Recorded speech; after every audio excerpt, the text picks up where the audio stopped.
Bueno, llegó el momento de reflexionar en clave de género con la presencia y la voz de Natalia Carabajal Figueroa. Nati, ¿cómo estás? Buenas tardes. Bien, ¿cómo vamos? Bien, siempre que es viernes bien, así que re contento. Suma. Sí, totalmente. ¿De qué vamos a hablar hoy? Bien, hoy hay una fecha, una conmemoración, un recuerdo que es justamente el Día Mundial contra la Trata de Personas, ¿no? Bien. Un día que se utiliza para concientizar sobre la situación de las víctimas del tráfico de personas, o sea, 2021 y todavía se sigue traficando gente, personas para que sean utilizadas como fuerza de trabajo esclavo. De eso se trata. Entonces vamos a hacer una referencia a eso y a hacer foco en lo que es la trata de personas con fines de explotación sexual desde la mirada que yo tengo sobre la temática. Bueno. Así que, bueno, como les decía inicialmente, hoy 30 de julio es ese día lo ubicó la Asamblea General de la ONU, ¿no?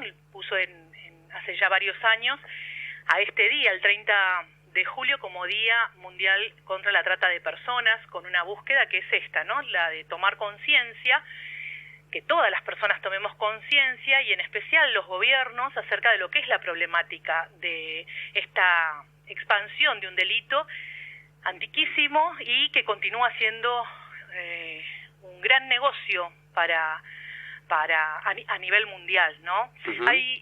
Traje muchos libros, aunque sea me gustaría mencionarlos como para aquellas personas que por ahí les interese, que puedan profundizar. Bien. Hice referencia al negocio, hay un libro específico, que ya lo he mencionado en este espacio, que se llama La industria de la vagina, que es de Sheila Jeffrey, una feminista británica que escribe que por lo menos vivió bastante en Australia, y que escribió justamente este texto que hace referencia a la economía política de la comercialización global del sexo, y ubica justamente la trata de personas y lo enraiza esa problemática con el tema de la prostitución, ¿no? A la trata de personas con fines de explotación sexual lo enlaza con la prostitución. Obviamente el título del libro ya dice mucho, ¿no? La industria de la vagina hace referencia a cómo justamente ella va explorando lo que es el comercio sexual, lo que es desde algo que se crea a menor escala a haberse convertido en una enorme industria. Incorpora toda una mirada y estadísticas sobre la temática de la prostitución y sobre la temática de la pornografía, ¿no? Otro de los grandes rulemanes que hace, de los engranajes que hace dar vuelta esta industria y producir grandes ganancias, que no terminan siendo las que cobran justamente aquellas personas que ponen el cuerpo en esta industria. Ahí se ve la apropiación de la plusvalía claramente. Exacto. Bueno, Jeffrey no le hace asco, diría yo, a lo que es el debate, porque hay un debate muy fuerte hacia dentro del feminismo con la temática exactamente de la prostitución, ¿no? Claro. No le hace mella a eso y se mete, ¿no? Con estadísticas. Y ahí, bueno, todo lo que ronda acerca del turismo sexual, el tráfico de las personas, la prostitución en su máxima expresión, y obviamente desde ese lugar. Perdón, Nati, ¿cómo es esto del turismo sexual, que uno una idea vaga tiene? Hay países donde se organizan tours para ir a justamente donde el comercio sexual está permitido, y te ofrecen niñas y mujeres y niños como si vos fueses, no sé, a cualquier otra excursión. A eso se refiere, cosas, ¿no? Que en nuestro país, por decir algunos, serían ilegales, digamos. Claro, obviamente. Cada vez hay más legislación, ¿no?, sobre esto. A mí me gustaría centrarme específicamente sobre lo que es la trata de personas aquí en nuestra en nuestra Argentina. Hoy van a encontrar en todos los lugares estadísticas, datos, actividades también a las cuales se puede acceder. Si utilizan la red social de Instagram, les sugiero la posibilidad de acceder a la página de la Asociación de Mujeres Argentinas por los Derechos Humanos. Es una organización que trabaja sobre la temática de la prostitución, trabaja con personas que se entienden como víctimas de la prostitución y que realizan un montón de actividades, están realizando un montón de actividades por estos días, ¿no? ¿Qué pasa con la trata de personas y, bueno, con las cifras, ¿no?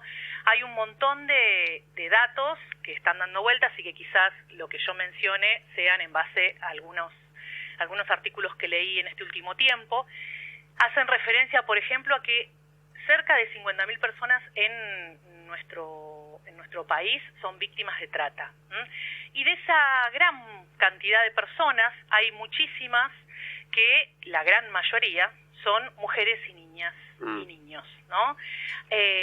Obviamente hay datos a nivel mundial, ¿no? Y en especial a mí me interesaba de la trata a nivel mundial para explotación sexual, y la organización, la OIT, hace referencia a que en el mundo, según los datos que se obtienen de los gobiernos, sí, 4,5 millones de personas están siendo explotadas en estos momentos y con fines de explotación sexual, ¿no? Están siendo tratadas con fines de explotación sexual.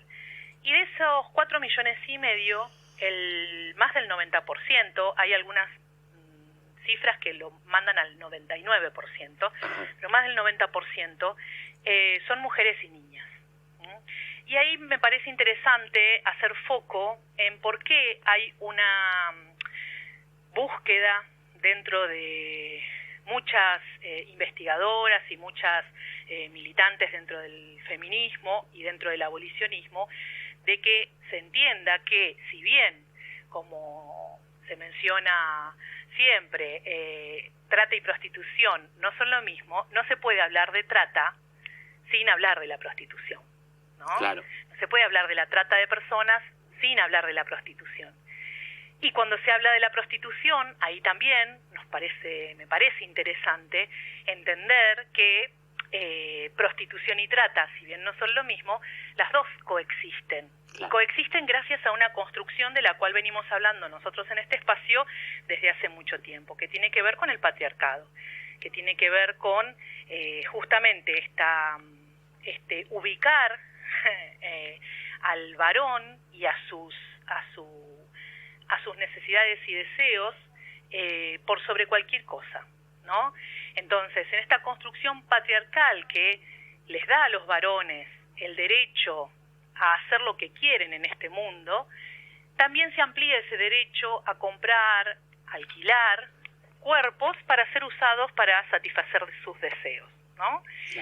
Por eso es que cuando hablamos desde quienes nos postulamos desde el abolicionismo, del abolicionismo del sistema prostituyente, estamos haciendo referencia, claro, sí, es una postura contra el sistema prostituyente, contra los proxenetas y contra los prostituyentes, o lo que comúnmente se está conociendo como los puteros, es decir, varones que pagan por sexo, pagan por satisfacer sus deseos. Esto a veces se trata o se endilga esta cuestión de la moralina, ¿no? O se trata de menospreciar la postura abolicionista, y cuando yo digo postura abolicionista, escuchen a Dora Barrancos, escuchen a Diana Mafia, escuchen lo que dejó de legado Loana Berkins, abolicionistas todas, digo por nombrar gente que es mencionada hasta el hartazgo, ¿no? Desde los feminismos, ¿no? Claro. Pero si pensamos, cuando uno dice los feminismos es una manera de abrir el juego, pero el feminismo es uno, hay una teoría feminista, y desde tiempos muy tempranos sino desde el inicio, lo que se busca es justamente entender que las mujeres somos cuerpo y en este sistema opresor y patriarcal somos cuerpos para otros, ¿no? Sí. Y empezar a entender que nuestra libertad y nuestra emancipación va a venir cuando podamos salir de esa opresión, para cuando podamos tomar conciencia de esa opresión que tiene muchísimas vertientes y maneras de manifestarse, y poder despegarnos y poder allí sí ser libres, ¿no? Construyendo otro sistema, otra manera de vinculación, ¿no? Y ahí sí quizás seremos libres para hacer con nuestro cuerpo lo que tengamos en deseo propio, ¿no? Me parecía interesante hacer esta referencia y marcar cómo desde muchísimos espacios, ¿no? Hay como una búsqueda de separar, ¿no? No, es trata, no es prostitución, no. Hay que escuchar a las sobrevivientes. Hay que escuchar a las personas que se dicen a sí mismas sobrevivientes del sistema prostituyente, es decir, que han sido sometidas a la prostitución y han comenzado siendo personas tratadas, es decir, esclavizadas con fines de explotación sexual, ¿no? Y yo les recomiendo dos textos, entre varios, pero dos. Uno es Nuestros cuerpos no se reglamentan, es un texto de Graciela Collantes, a quien tengo la suerte de haber conocido y con haber charlado varias veces.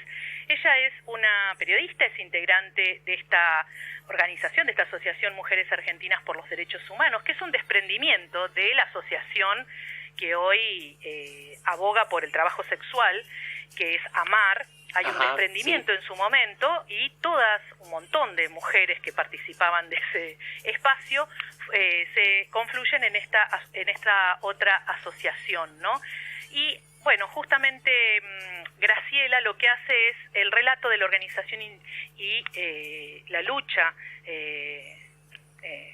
por sus derechos, y justamente en el nombre quizás está contenido todo. Obviamente este texto es un relato que está traspasado por la biografía de quienes todavía la pueden contar y de quienes no la pueden contar, ¿no?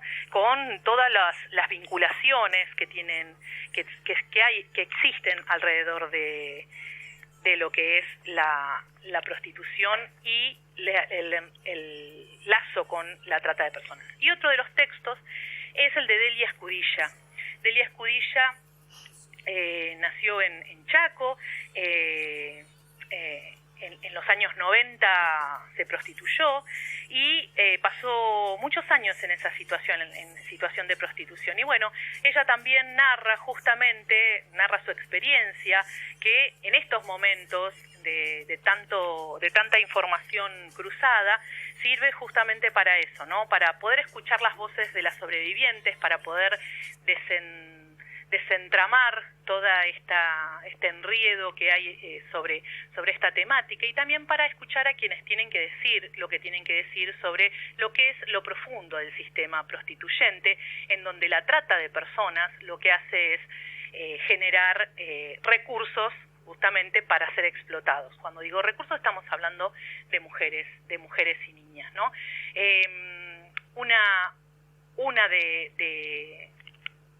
Una más, ¿no? Delia, de quienes ponen su voz. Después hay otro texto muy interesante, y este ya es un poco, ya no da cuenta de las voces de las personas que han estado en situación de prostitución, y alguna de ellas en situación de trata con fines de explotación sexual, sino que les habla a aquellos grandes invisibilizados dentro de esta discusión, que son ¿quiénes? Los hombres varones, que consumen. Los varones, ¿no? Yo trato de correrme de la palabra consumo por un señalamiento que me hicieron una vez, ¿no? Que es, un cuerpo se puede consumir desde la concepción nuestra de justicia social, de derechos claramente humanos. No, pero quizá en los hechos es eso. Exacto. Lo que sucede, entonces, ¿no? A corrernos del vocabulario que el neoliberalismo nos propone, y empezar a hacer referencia al uso y abuso, ¿no? Porque lo que ocurre es el abuso sobre esos cuerpos, ¿no? Entonces, ahí empezar a entender que si no existiera, y hoy Ros Ferrer, la ilustradora, en Instagram, por eso mencioné a Instagram también, Ros Ferrer, ella se hace justamente esa pregunta que me parece súper interesante, y es si no existiera la demanda, ¿habría trata de personas? Y si no existiera la demanda, ¿existiría la trata de personas con fines de explotación sexual? Si no existieran varones que van y pagan por tener sexo en cualquier condición, ¿existiría? ¿No? Entonces, esas son las preguntas que surgen desde la imposibilidad de que este mundo cambie de un día para otro, ¿no? Sirven Claro. para despertar conciencias. Y hay un señor que se llama Juan Carlos Volnovich, que escribió hace un tiempo ya, él es analista, es un médico, es un psicoanalista, escribió un libro que se llama Ir de putas, Ajá. reflexiones acerca de los clientes de la prostitución. Y es interesantísimo, yo llegué a este libro gracias a un artículo que fue escrito hace muchos años por Mariana Carvajal en el Página 12, donde hace referencia el título era El varón, y lo tengo acá al frente, por eso lo leo, el varón paga para humillar a la mujer, ¿no? Y ahí hablaba sobre el tema de la abolición de la prostitución. Esos varones que van, ¿no?, a cualquier privado, como les dicen, ¿no?, y encuentran niñas, o aquellos que buscan niñas, ¿no?, o que parezcan niñas, se preguntan, ¿no?, se cuestionan qué están haciendo. No, hay todo un sistema que permite eso, ¿no? Entonces, hoy desde muchos espacios se está llamando justamente en especial a poder entender que es una problemática que nos excede como país, porque es una problemática que tiene raíces mundiales, que excede solamente a la trata de personas con fines de explotación sexual, sino que es parte de un gran engranaje, de una gran empresa, de una gran industria que genera muchísimas ganancias para muchísimas personas, ¿no? Y donde cada parte, desde el Estado mismo hasta la persona que pone su cuerpo o sea, al que le toman el cuerpo para ser tratada, esa persona que es esclavizada, es necesaria para que todo eso funcione, incluyendo estos grandes invisibilizados, ¿no? Y digo los varones porque son no voy a decir el 100%, pero el 99% de las personas que van a estos espacios son varones. Entonces, claro, haciendo referencia a eso, me parecía interesante marcar esto y sugerir estas lecturas, como también, y por último, ya para cerrar,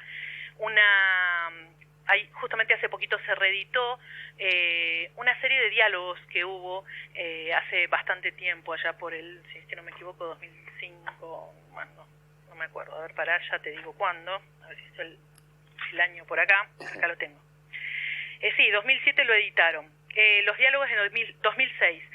Diálogos maravillosos, es un librito bien pequeño, donde se registró el debate que hubo, entre otras, Loana Berkins, Marcela Romero, Elena Reinaga, Marlene Guayar, María Eugenia Aravena, con Claudia Corol y Loana Berkins como compiladoras, y con un prólogo de Diana Mafia.